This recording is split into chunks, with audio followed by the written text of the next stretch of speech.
right. Ooh, we're a little thin this Friday. All right, so just a couple of announcements. I posted an announcement and changed some deadlines and things on Brightspace. And I moved, we were supposed to have the next exam on next Friday, which is too fast, I think. And so I had, in the announcement yesterday, I said it's going to move till the Monday after break. I have rethought that overnight. And I think I want to make it the Friday after break. And the reasons are the Monday and Wednesday after break, I'm going to be at the American Chemical Society conference, so I won't be here. And I would rather, I will be back like Wednesday night, so I'll be teaching my Thursday morning lab. So I would prefer to be back for some time, and that Thursday night I'll plan to do some kind of like open office hours, session where people can ask, questions and things. So I think instead of next Friday, it will be the Friday after break, and I will change that post on Brightspace, okay? All right, so back to electrons and electron configurations. All right, so we're going to be talking about in detail how electrons in an atom arrange themselves in these orbitals that we talked about. And the first of three principles that are going to govern how the electrons are going to be arranged, we talked about at the end of last class, which is the Pauli exclusion principle, which means that you can have two electrons in an orbital, but they have to have opposite spins. Okay, so no two electrons will have the same four quantum numbers. Okay. All right, so that is sort of our first rule on what's allowed. Okay.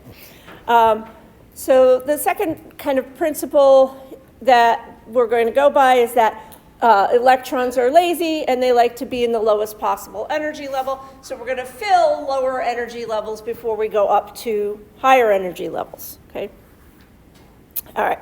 So again, for most atoms, okay, the energy increases as that n number increases, as that primary quantum number, right? And so, n, so, oops, n equal to 1 is lower in energy than n equal to 2, and so forth, okay? Also, when we talk about kind of hierarchy of energies, okay, that when we talk about the L or quantum number or the shape of the orbital, okay, those are also, so this is, let's see, energy level order, say, okay. In general, S orbital shapes are lower in energy than P, are lower than D, are lower than F, okay? So your energy is going to increase as, you get to those higher L number shapes, okay? Now, this isn't going to 100% be the case, okay? When we get up to a certain n number, okay, we're going to get a little inversion between, say, S in a higher n number and a P in a lower n number. So and so you can see this.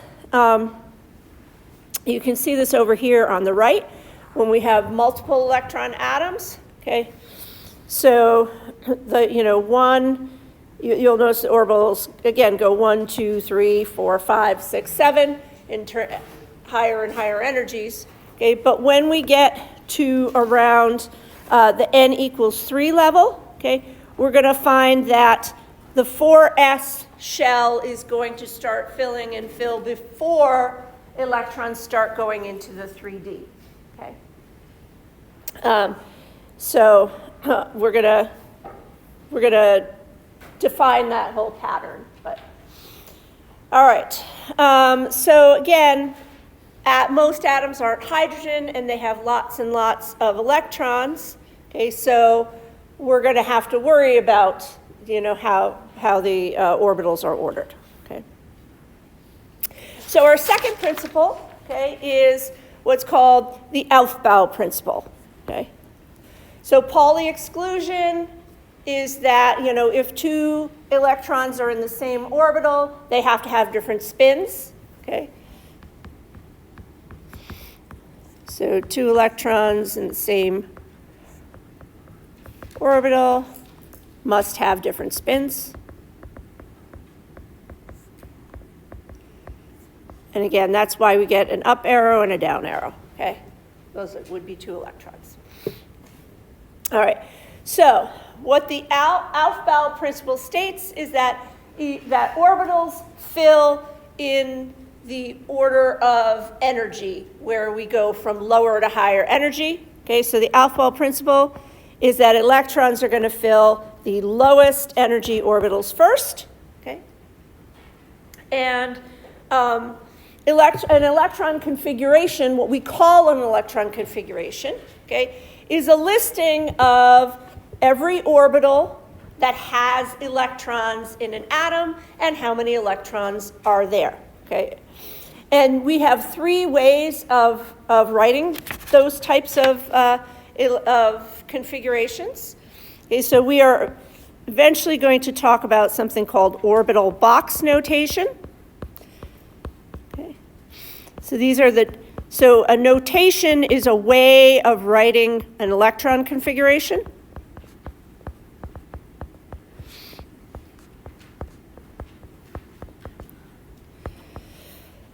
So we have what's called orbital box, SPDF, and then noble gas notation.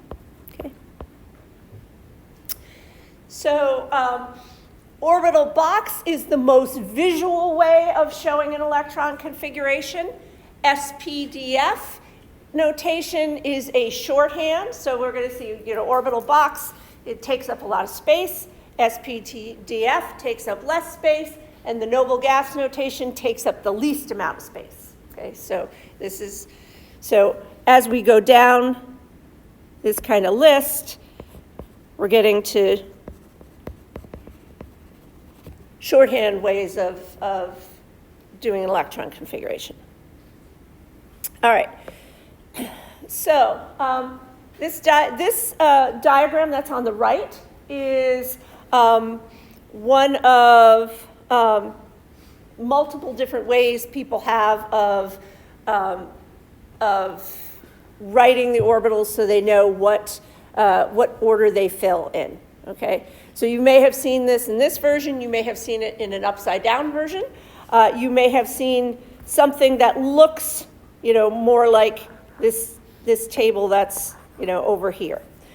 So how would you read this? Okay, so if we write the orbitals kind of in this kind of triangular shape, so if we go 1s, 2s, 2p, 3s, 3p, 3d, so every time you go up an n level, you get another type. You get another type of orbital shape. Okay, so at the n equals 1 level, we only have s. At the n equals 2, we have s and p. At the n equals 3, we have s, p, and d. When we get to 4 and above, we have S, P, D, and F. Okay. And so if we write these again in a triangle where every level, every row down, we have one more to the right. Okay, that's going to help us figure out the order that orbitals fill in. Okay, and so what you would do is again, 1s is where you're going to start. Okay, and then you're going to zigzag through the diagram, and that's going to give you the order that the orbitals fill. Okay, so if we were using this diagram to figure out, what's the order the orbitals fill in, okay, it would be, I'm going to write it down here, 1s, then we get to 2s, then it goes to 2p, 3s, 3p. So 2p, 3s, 3p, and then the 4s fills before the 3d, and then we go 4p,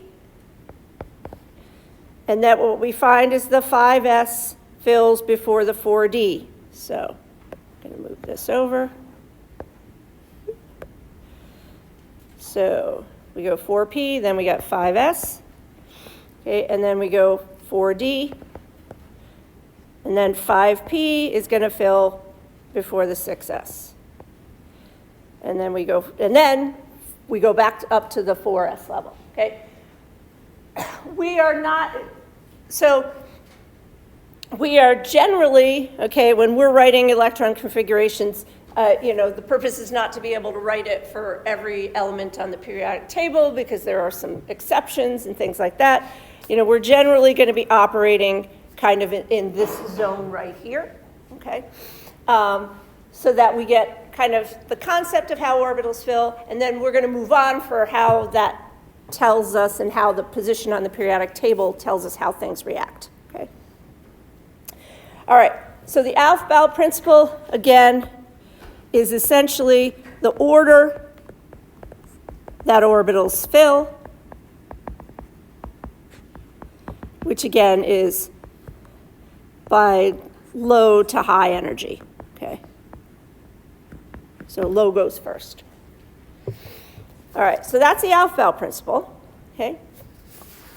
And again, just to remind you, okay, we can figure out based on the rules for what values those quantum numbers can have, how many orbitals, okay, you can have at each level. Okay, so when your principal quantum number is 1, the only type of orbital you have are s orbitals, and every individual orbital can hold 2 electrons. So each individual orbital can hold 2 electrons, one with an upspin, one with a downspin, okay? When you have s orbitals, okay, at any given n level, you're only going to have one of those, okay? When you have p orbitals, okay, you're going to have the 3, remember that they align on those 3 axes, x, y, and z, okay? D, you're going to have 5, and then if we go back to our table of orbitals, okay, when you get to F, you've got 7, okay? So,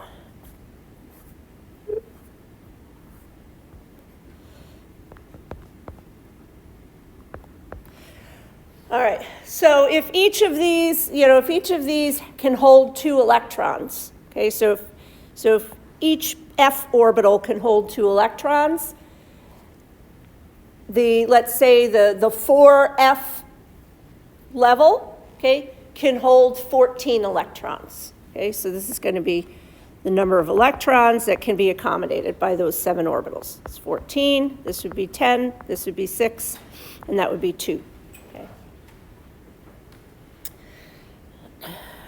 All right, so this just shows you for the first 4 n levels how many total electrons could be accommodated in all of the possible orbitals. Okay.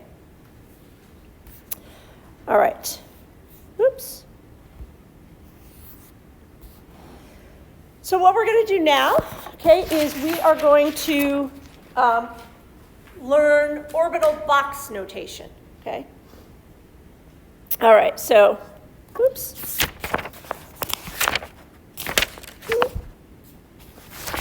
All right.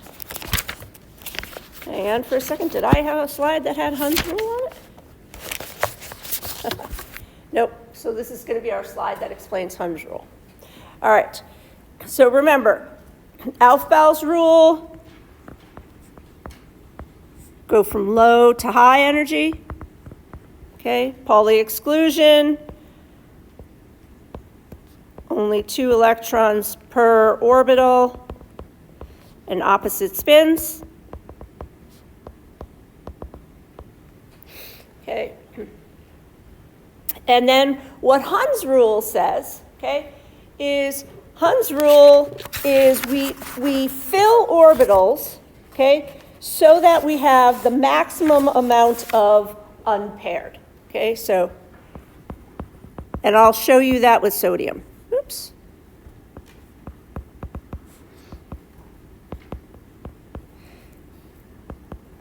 Maximum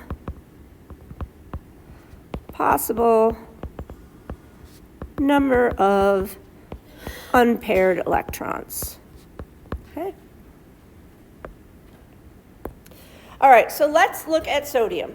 Okay, so how many electrons does a sodium atom have? So whip out your periodic tables, okay? Look for sodium and tell me how many electrons it has. Yeah, sorry. 11. It has 11, yes. Okay, so sodium has 11 electrons, okay? So we are going to have to place those 11 electrons, okay? So again, our rules are going to be lower energy orbitals fill before higher energy ones. When we fill an orbital, we place electrons singly first, then we pair them up, and when we pair them up, they have opposite spins. All right, so let's take our first 2 electrons, and we're going to put them in the lowest energy orbital. So what this diagram is on the right is, again, our orbital box notation, okay? So the orbital boxes are, this is showing us, you know, the energies of the orbitals, right? So we would go and have 2 electrons of opposite spins in the first level.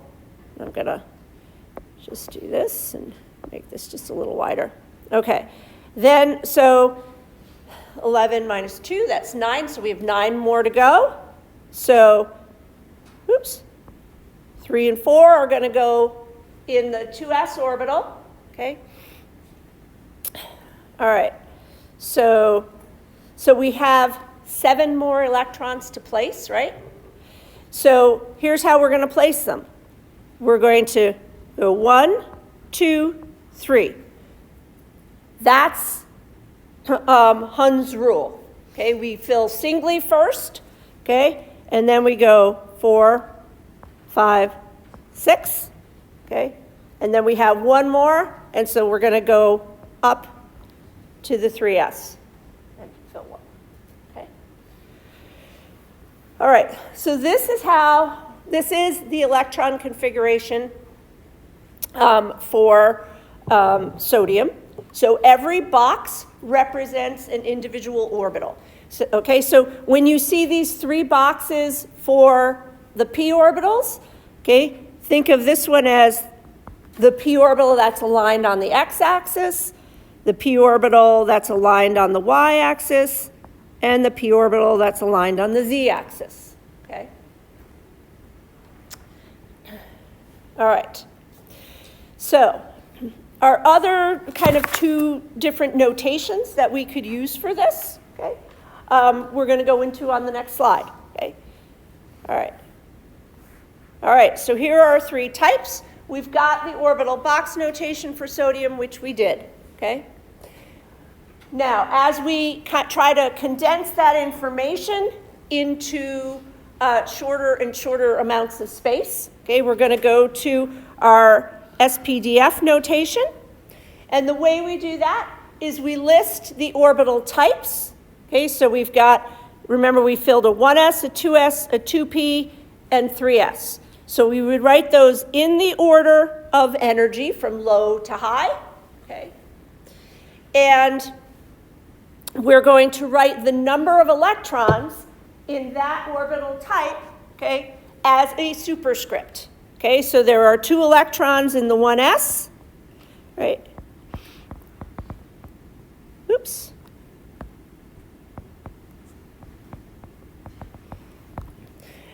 So notice that when we get to p orbitals, when we get to those orbital shapes where there's more than one of that shape of orbital, okay?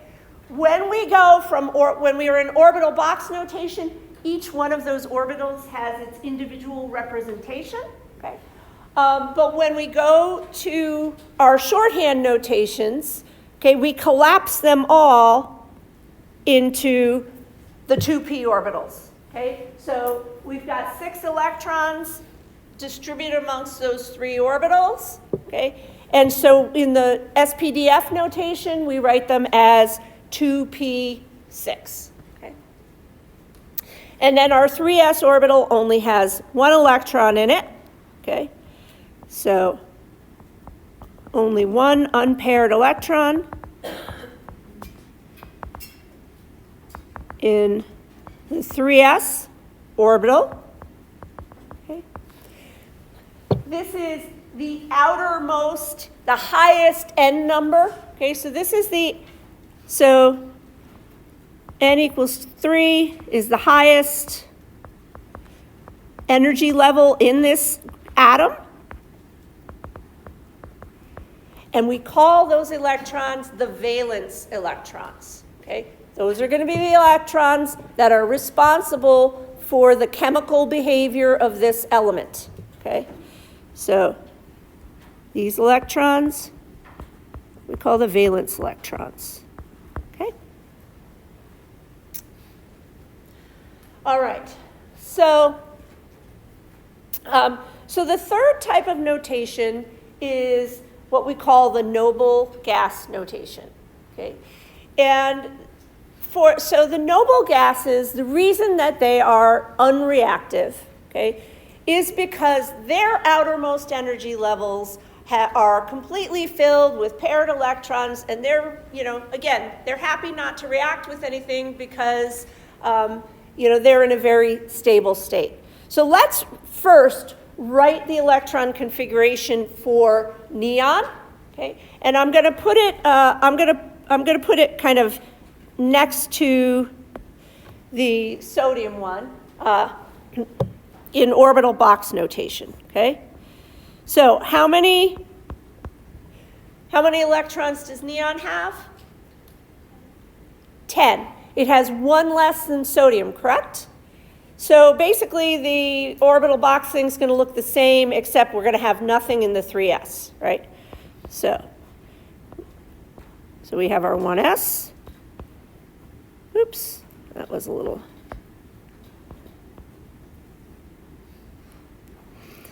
I'm not doing so well on the drawing today. 2s. There we go. And then we have our 2p. And we've got 3 of those, right? And so for neon, it's completely filled, okay? So when we look at neon, okay, its highest n number, okay? So its highest n level is completely filled with paired electrons. This is a very stable energy state, okay? So that's why these elements are very stable. All right, so every element on the periodic table can be written as a noble gas plus any electrons it can have, okay? So when we write things in noble gas notation, what we do is we look at the periodic table, okay? Where is neon with respect to sodium on the periodic table? Is it below it, above it? Yeah. Yeah, it's 1 row above, okay? So if you're going to write the noble gas notation of an element, okay, what you're going to do is you're going to look for the noble gas that's 1 row above it, okay, and you'll start there, okay? So when we write this symbol here, neon in square brackets, To chemists, that means this, okay? It also means, oops, it's also a synonym for 1s2, 2s2, 2p6, okay? So it means we just don't have to write all that information, and all we do is add in any extra electrons, okay? So we've got one extra electron, okay?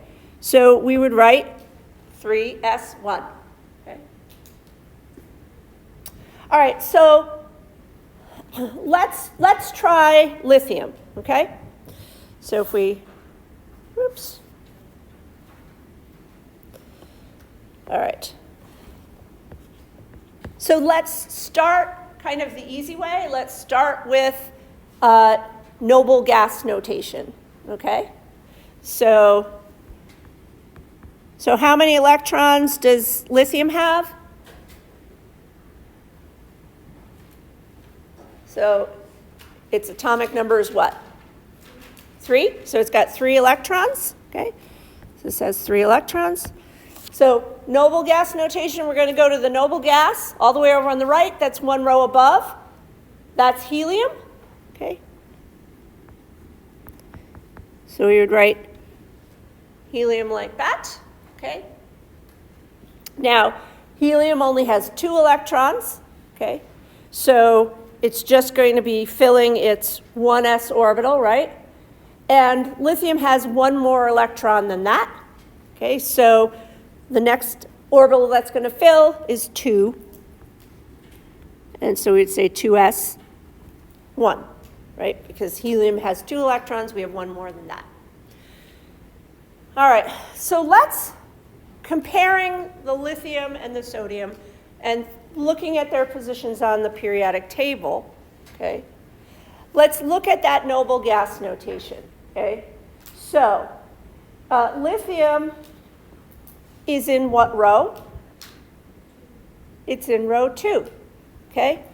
And if we look at, okay, those extra electrons beyond the noble gas configuration, okay, they're in orbitals where the row number gives you the principal quantum number of that, the orbitals those extra electrons are going to be in.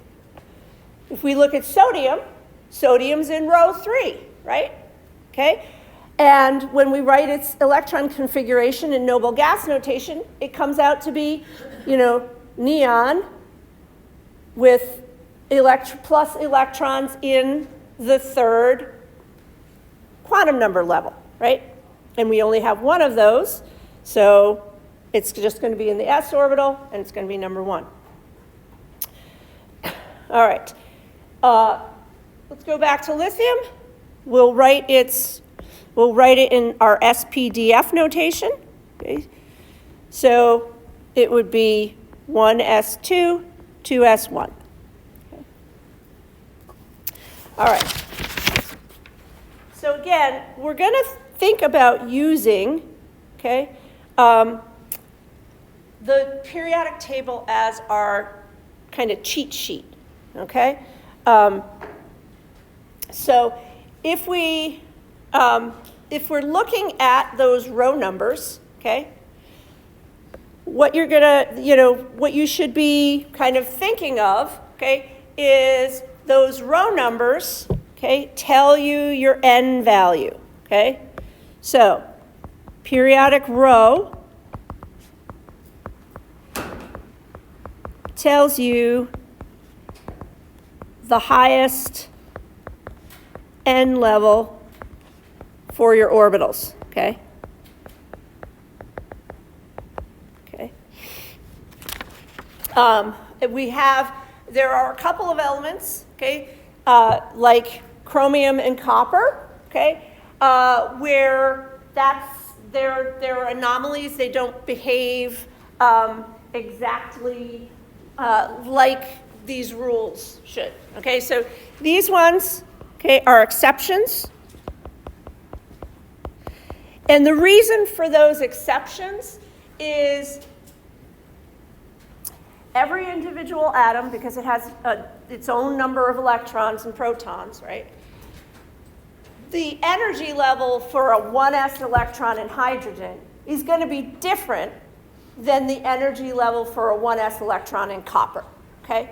And so for some elements, let's say your 3d and your 4s orbitals, the energies are going to be very, very close, okay? So sometimes those quanta, where we're going up in energy, are, big steps, and sometimes they're small steps. And when the steps are really, really small, electrons will sometimes fill out of that order, okay? So I'm never going to ask you to do an electron configuration for atoms that don't follow the kind of basic rules, because certainly the atoms that we're concerned with mostly in terms of their, electron configurations and things are, the ones in those, first 3 groups and the last, 4 groups or whatever, not those transition metals in the middle, okay? Because they get a little bit unpredictable in their properties, okay? All right, so let's talk about blocks, okay? So let's look, so if we're thinking about doing, noble gas notation, plus however many extra electrons you have, right? So when we did our, this is our neon here, right? And this is our sodium here, okay? And remember the sodium had 1 extra electron. Magnesium, we're going to find, has 2, okay? And, okay, so what you can see, right, is that, the noble gases will have their orbitals filled, and then as we go down to the next row of the periodic table, okay, we're going to fill s orbitals first, okay, so we're going to be putting electrons in s orbitals, then we're going to be filling p orbitals, okay, and then we're going to be filling d orbitals and so forth, okay. So if we went through and did every electron configuration for every element on the periodic table, okay, and we looked at what orbital are our outermost electrons in, okay, we get this pattern, okay. So we have things that we call the s block elements, okay, those are the things in yellow. We have the p block elements here in green, okay, and we have the d block, those are those transition metals that are in the middle, and the f block, okay, those are our lanthanides and actinides that we pop down below the periodic table. But remember, those things should be right in the middle here, okay? So the F and D, the D and F blocks, again, have a mixing of those 2 types of orbitals energy-wise as you go across the periodic table. So predictable things are D block, are S block and P block elements. These are predictable, okay? So we should be able to, again, write electron configurations for those, okay? Now we can also use this information, okay, to make it quick to figure out an electron configuration. So instead of using this diagram, which you can, all right, to figure out, okay, what order things going to fill in, okay, you can also, okay, go to your noble gas, okay, find the nearest noble gas, okay, write that as, your core, then figure out what row you're in, okay, and however far you are in that row, you are filling an S or P or a D orbital, okay, so we'll see how just counting over can help us know, okay, if I'm doing this element here, we don't even need to know what it is, okay, so let's look at, let's do a P block one.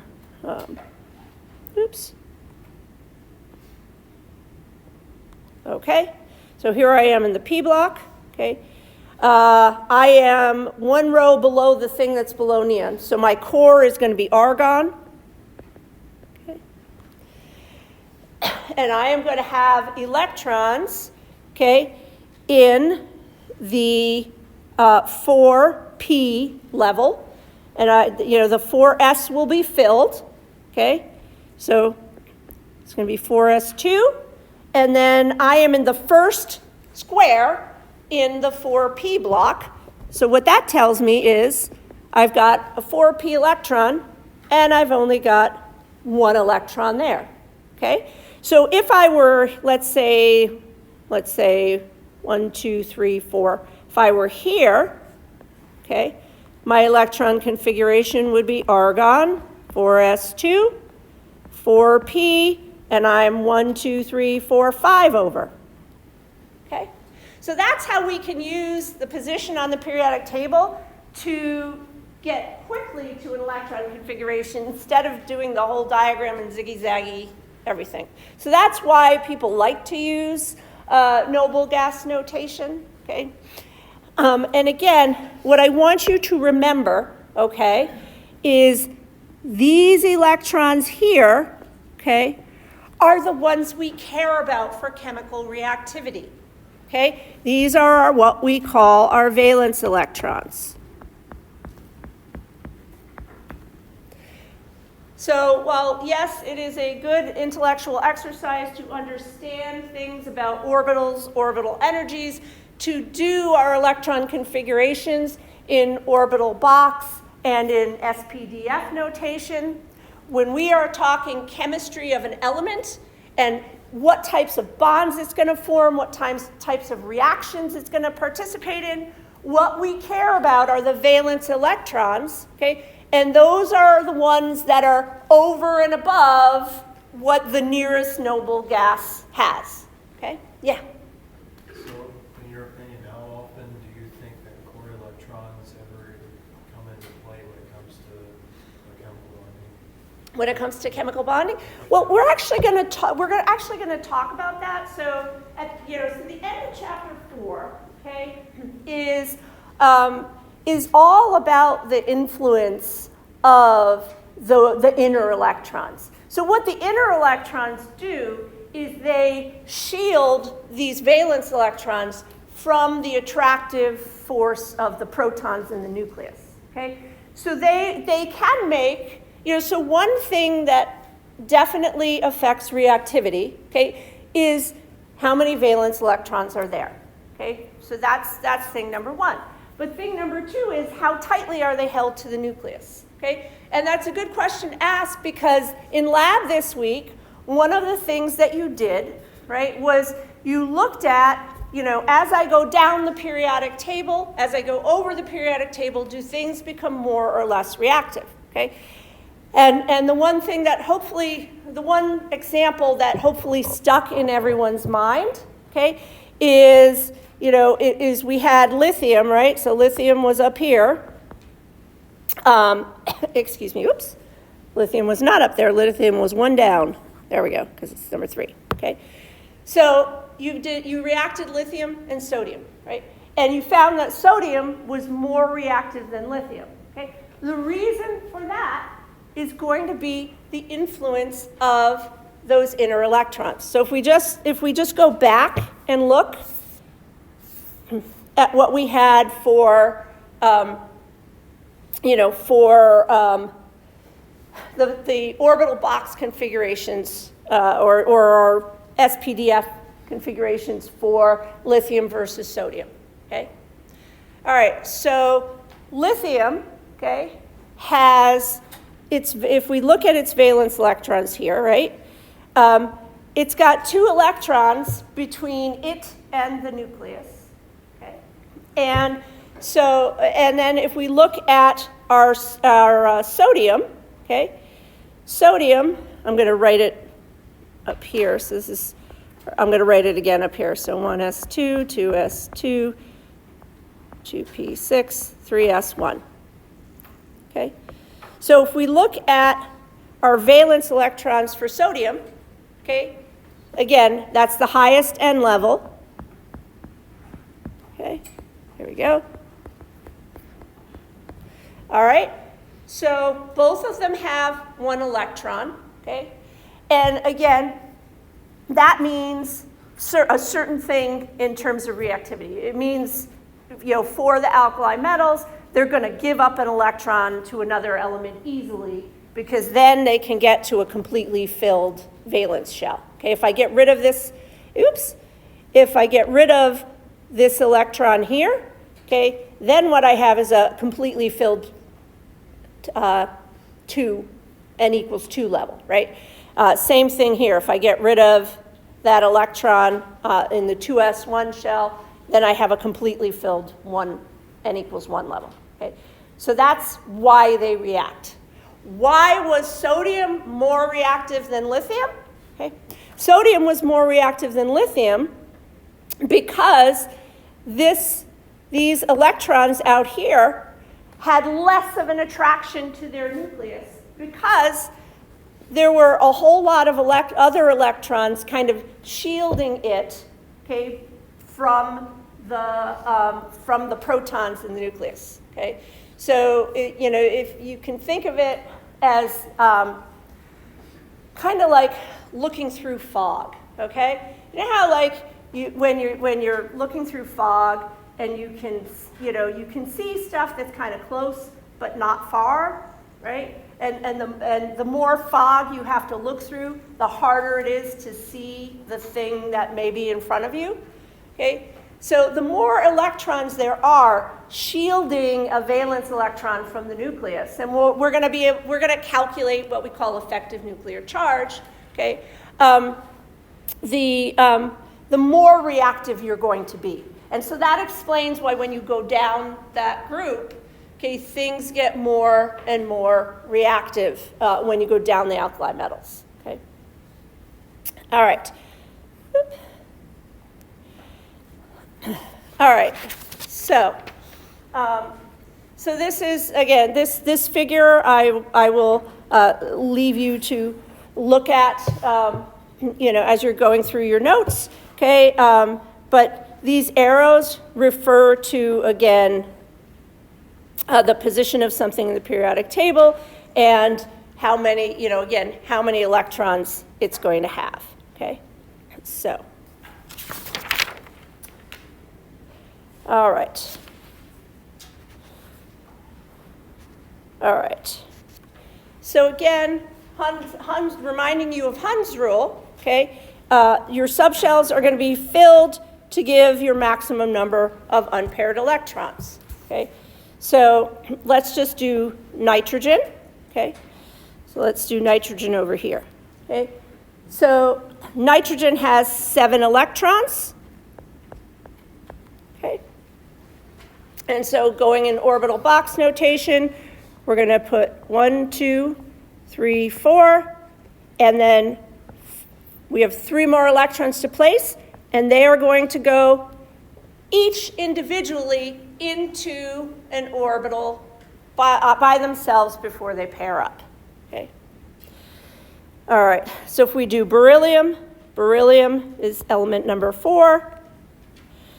So it has 4 electrons.